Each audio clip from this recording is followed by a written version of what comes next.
It's time for the August Finished Art Challenge, where you take a rough sketch and turn it into finished art in your own style. We have a new featured artist for next month, and we're also going to be talking about some of the best submissions from the last month.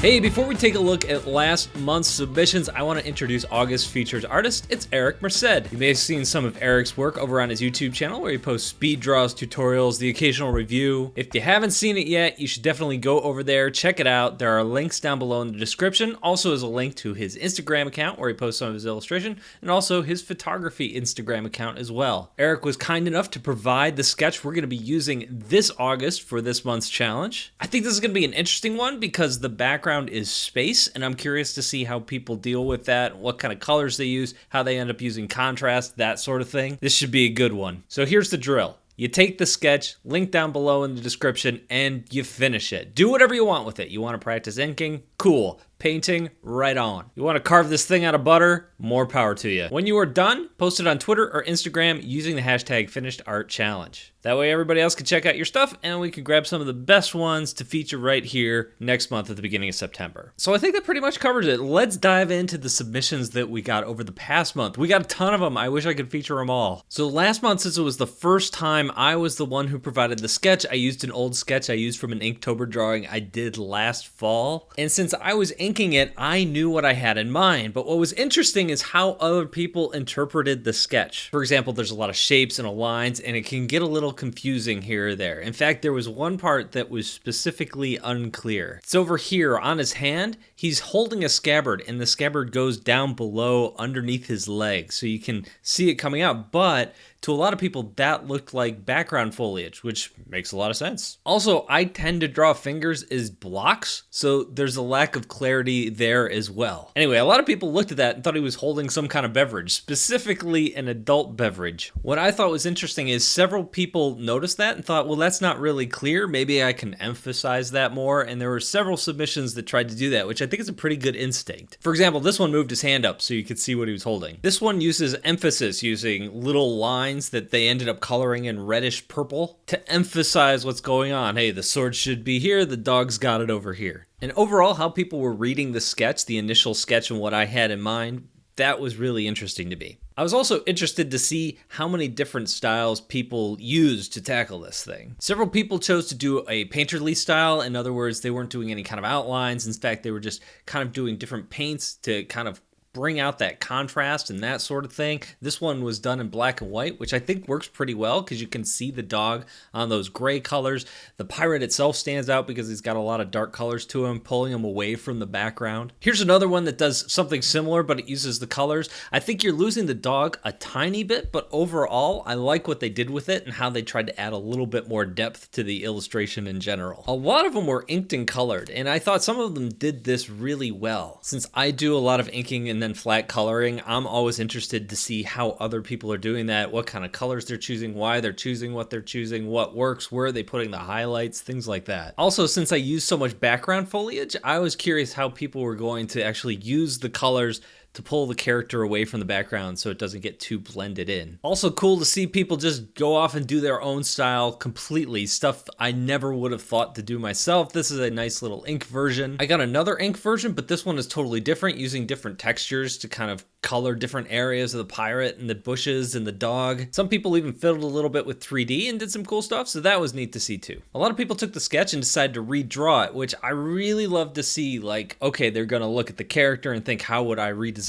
the character to put it in my own style? A couple people were brave enough to leave digital stuff. I know that I do almost all digital art, and that's what I talk about here, so it was kind of cool to see some people going in a more traditional route with their finished art. This one was a really nice watercolor, and he even included some of his progress sketches as he went. Now, there are a couple that I wanted to say are my favorites. I just wanted to go through those and talk about what I liked about them and what I think they're doing well, basically what's working and why I like the approach they took. This is the first one. Katie Leonard over on Twitter posted it, and the reason I like this one is it was one of the earliest ones to go without any ink outlines. Now, I know the way I draw, I tend to think in terms of ink outlines, and it can be really difficult to translate some of my artwork, especially the stuff where I'm thinking about it in terms of ink, into just solid blocks of color, but I think she did a really good job here. I'm looking at some of the choices she made. For example, how does she make the dog's head and the dog's legs stand out? She just put a simple little slightly darker brown line around the dog's ear and its head to make it stand out from the rest of its body. So the way I sketch it, that would be really hard to do with a color block, but doing like little cheats like that works really well. I shouldn't call it a cheat. It's not a cheat, it's a technique, and it worked. The next one is by Cartoon Dinosaur Art. I really like this one because it's a night scene, and I never would have thought of doing a night scene, and it's a completely different color palette than I've seen from anybody else,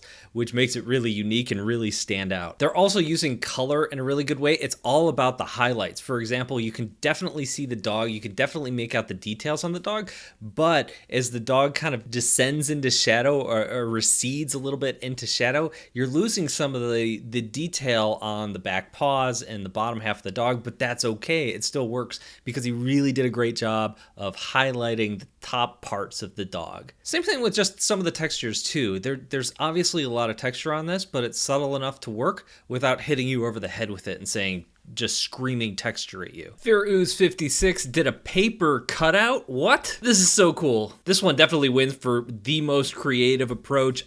Absolutely love it. This one is phenomenal. Great work. The next one is by Bethany McKenzie, and I love what she's done here. And the main reason I chose this one is because how well it pops the foreground away from the background. The main thing that she's done here is she's taken the background and she's decided to use one general color palette there, that kind of bluish green. So everything that's in the background is a more muted greenish color. Also, the background has no outlines on it. So those two things work together to make that one clump and feel like a background. So in that way, the background isn't competing with the foreground in any way. And then she was able to go in, add outlines for the foreground characters, and she can go in and she can really color the foreground characters however she wants, and it's gonna work because those characters are standing out so much from the background. Great job on that one. This one's by Canton Paper, and I just love it just because there's so much personality going on in here with all of these textures and all of these muted brownish colors. I absolutely love it. I even love the little signature in the lower right hand corner. So cool. This totally looks like it could be in a children's book. I love it. I don't really have anything to say about it. I think the textures just work. I think I mentioned textures a little bit before. Often when I use textures, I feel like I can overdo it, or the texture becomes the personality of the drawing.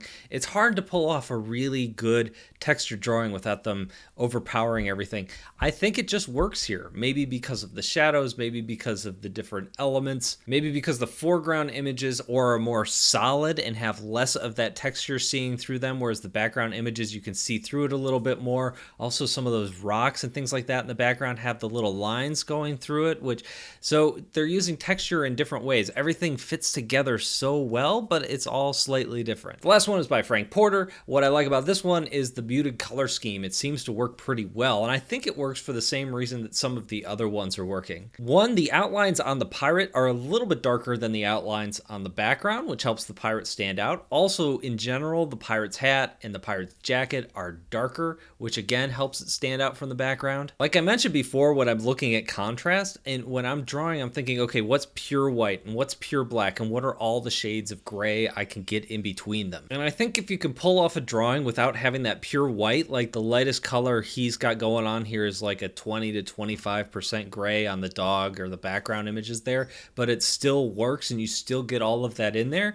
It really adds a sense of character to the drawing if you can pull it off, but it's hard to pull it off. So those are some of my favorites. I'm sorry I couldn't feature every single one. There were so many good ones. I would definitely encourage you to go check out those hashtags on Twitter and Instagram and just see them all for yourself. It's pretty cool. And then if you want, if there's something that I missed and you're thinking, Brad, you're so wrong, let me know down in the comments. I'd love to see what your favorites are. And also, don't forget down below to download next month's Take Part in It. I'm excited for this one because I get to participate. Last month it was my sketch, so I thought, well, I don't want to draw my own sketch, but since it's Eric's sketch, I'm going to be doing it. I'm probably going to be posting it in the next week or so.